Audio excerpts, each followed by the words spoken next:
আজকে ইসলামী হুকুমাত যারা কায়েম করতে চান তারা তো বিরোধী দলে আছেন। আমি বিরোধী দলের আমির সাহেবকে বলবো, আপনি স্পষ্ট বিল উত্থাপন করুন যে বাংলাদেশ ইসলাম হুকুমাত চাই। যদি বিল পাস না হয় তাহলে ওয়াকআউট করুন। বাংলাদেশের মানুষ জানুক যে তারা ইসলাম হুকুমাতের জন্য ওয়াকআউট করছে, বারবার দাবি তুলছে। মন করে ইসলাম বাংলাদেশের মানুষ মানবে না, মানুষ মদিনার ইসলাম গ্রহণ করবে। কোন আজীব নিজেদের বানানো মডারেট মডিফিকেশন করা ইসলাম বাংলাদেশের মানুষ গ্রহণ করবে না। আমি বাংলাদেশ সরকারকে বলবো, আপনি ইস্তেহারের মধ্যে যা লিখেছেন এটা বাস্তবায়ন করা আপনার দায়িত্ব। যদি ইস্তেহারের মধ্যে কোন সরকার বা কোন দল যাহা কিছু লিখবে এরপরে তারা যদি সরকার গঠন করে নৈতিকভাবে সেটা বাস্তবায়ন করা তাদের দায়িত্ব হয়ে যায়। যদি এটা বাস্তবায়ন না করে তাহলে সরকারে থাকার কোনো নৈতিক অধিকার তারা রাখে না। কারণ কি বলেন তো? আমি তো এই ঘোষণা দিচ্ছি আমি এইটা করবো সেইটা করব, আমি তো ভোট দিচ্ছি সেইটা করার জন্য। যদি আপনি না করেন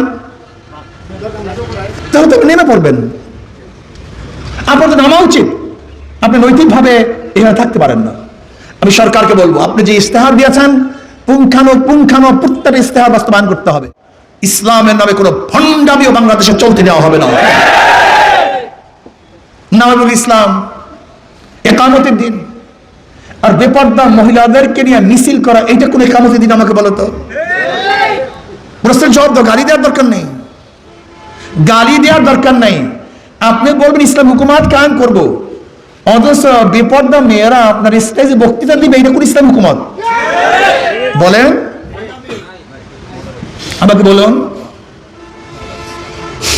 এই ধোঁকাবাজ ইসলাম বাংলাদেশের মানুষ গ্রহণ করবে না, করতে পারে না। আপনি বলবেন ইসলাম হুকুমাত কায়েম করবে, ইস্তেহারের মধ্যে কোনো ইসলাম নাই।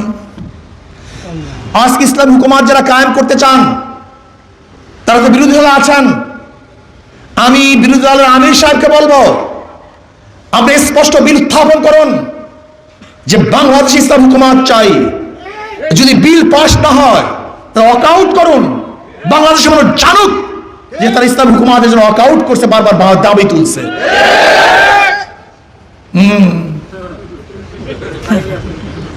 ভালো দাবি না? প্রস্তাবটা ভালো না? এটা প্রস্তাব, আপনি এটা করুন। আমি বিরোধী দলের প্রধানকে বলবো, আপনি ইসলামী হুকুমাত কায়েম করার জন্য, শরিয়া আইন বাস্তবায়নের জন্য বিল উত্থাপন করুন এবং সবাইকে বলুন যে যদি ইসলাম হুকুমাত কায়েম না হয় আমরা সংসদ ত্যাগ করব, ওয়াকআউট করব। এটা নজির স্থাপন করুন, মানুষ বুঝুক। এরপরে আপনি ইসলাম হুকুমাত কায়েম করেন, বিজ্ঞ আলেমদের সাথে পরামর্শ করুন। কোনটা ইসলাম কোনটা ইসলাম না সেটা বুঝে শুনে তার ইসলামের কথা বলুন। নিজেদের মন করে ইসলাম বাংলাদেশে সাফরাই দেওয়ার চেষ্টা করবেন না।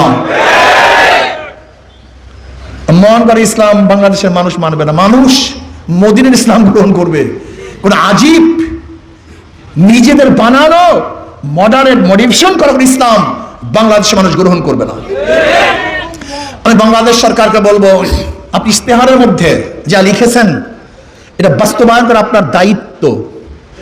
যদি ইস্তেহারের মধ্যে কোন সরকার বা কোন দল যাহা কিছু লিখবে এরপরে তারা যদি সরকার গঠন করে নৈতিকভাবে সেটা বাস্তবায়ন করা তাদের দায়িত্ব হয়ে যায়। যদি এটা বাস্তবায়ন না করে তাহলে সরকারে থাকার কোনো নৈতিক অধিকার তারা রাখে না। কারণ কি বলেন তো? আমি তো এই ঘোষণা দিচ্ছি আমি এইটা করবো সেইটা করব, আমি তো ভোট দিচ্ছি সেইটা করার জন্য। যদি আপনি না করেন তাহলে তো নেমে পড়বেন। আপনার তো নামা উচিত, আপনি নৈতিকভাবে এখানে থাকতে পারেন না। আমি সরকারকে বলবো, আপনি যে ইস্তেহার দিয়েছেন পুঙ্খানো প্রত্যেকটা ইস্তেহার বাস্তবায়ন করতে হবে। জুলাই সনদের মধ্যে যেগুলি দেশ এবং ইসলামের সাথে সাংঘর্ষিক না, যদি দেশ এবং ইসলামের সাথে সাংঘর্ষিক হয়, কয়েকটা ধারা আছে জুলাই সনদের, কয়েকটা ধারা আছে ইসলামের সাথে সাংঘর্ষিক। এর জন্য আমি আমার বক্তা থেকে বলবো, জুলাই সনদের বাস্তবায়নের জন্য প্রথমে শর্ত লাগাতে হবে যে দেশ এবং ইসলামের বিরোধী যে ধারাগুলি আছে সেইগুলি আমরা বাস্তবায়ন করতে দেব না। কিন্তু দেশ এবং ইসলামের সাথে সাংঘর্ষিক না, এরকম প্রত্যেকটা ধারাকে আপনাকে অবশ্যই পালন করতে হবে।